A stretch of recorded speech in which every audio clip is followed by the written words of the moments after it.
L'après-midi est déjà bien avancé.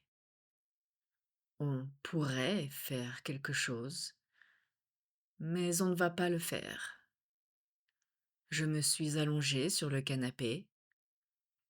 Ce n'était pas vraiment une décision, plutôt une suite logique. Le chat est venu presque tout de suite. Il a cette capacité étrange à sentir les moments faibles. Il s'est installé contre moi sans demander mon avis. Il n'en a jamais eu besoin. Je le laisse faire, bien sûr. De toute façon, il a gagné. Dehors, le monde continue. Je le sais parce que j'entends quelques voitures, des voix aussi, parfois. Quelqu'un vit sa vie, probablement avec beaucoup d'énergie. Moi, je suis là, et c'est déjà pas mal. Je pense souvent que la majorité des choses sont inutiles. Pas inutiles au sens strict, inutiles au sens humain. Elles existent, elles fonctionnent, mais elles n'apportent rien. Le chat, lui, apporte quelque chose. Sa respiration est lente, régulière. Elle n'attend rien. Il ne se demande pas si cette sieste est productive. Il ne pense pas à demain. Il ne fait pas de liste. Il est vivant, simplement. Je ferme les yeux, pas pour dormir vraiment, juste pour réduire le nombre de stimulations. On parle beaucoup de repos, mais on ne le pratique presque jamais. On s'allonge, mais on continue à penser. On s'arrête physiquement, pas mentalement. Le chat, lui, dort, entièrement. Je me demande parfois si nous avons raté quelque chose en tant qu'espèce, un détail, un réglage. Nous avons inventé trop de concepts, trop de mots pour expliquer ce qui ne va pas, et pas assez de silence pour que ça aille mieux.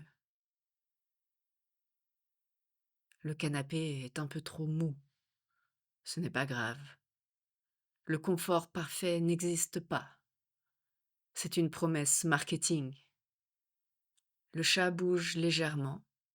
Il s'étire, puis se rendort aussitôt, comme si le mouvement n'avait été qu'un test. Je pense à des gens que je n'ai pas vus depuis longtemps. Pas par nostalgie, juste par association d'idées. La plupart des relations s'éteignent sans conflit. Elles disparaissent doucement, comme des objets qu'on cesse d'utiliser. On ne les jette pas, on les laisse là. Je me demande si quelqu'un pense encore à moi de cette façon. Pas avec émotion, juste comme une présence ancienne. Le chat ouvre un œil. Il vérifie que je suis toujours là, puis il le referme. C'est une forme de confiance. Je crois que, finalement, la vie est surtout une question de rythme, pas de sens. Le sens fatigue, le rythme apaise. Respirer, s'arrêter, reprendre. Si on allait moins vite, on souffrirait probablement moins, mais on consommerait aussi moins. Et ça, ce n'est pas très compatible. Je passe une main sur le dos du chat. Il ne réagit pas. C'est bon signe. Je pourrais me lever, faire quelque chose d'utile, répondre à des messages, planifier, mais ce serait rompre un équilibre fragile. Et je n'ai pas envie d'en créer un nouveau. Il y a des moments où ne rien faire est une forme de résistance, pas héroïque, pas visible, mais réelle. Le chat et moi partageons cet instant. Il ne durera pas. Rien ne dure. Mais pendant quelques minutes, le monde est réduit à une respiration, un corps chaud et l'absence d'urgence. Je ferme les yeux un peu plus longtemps. C'est suffisant.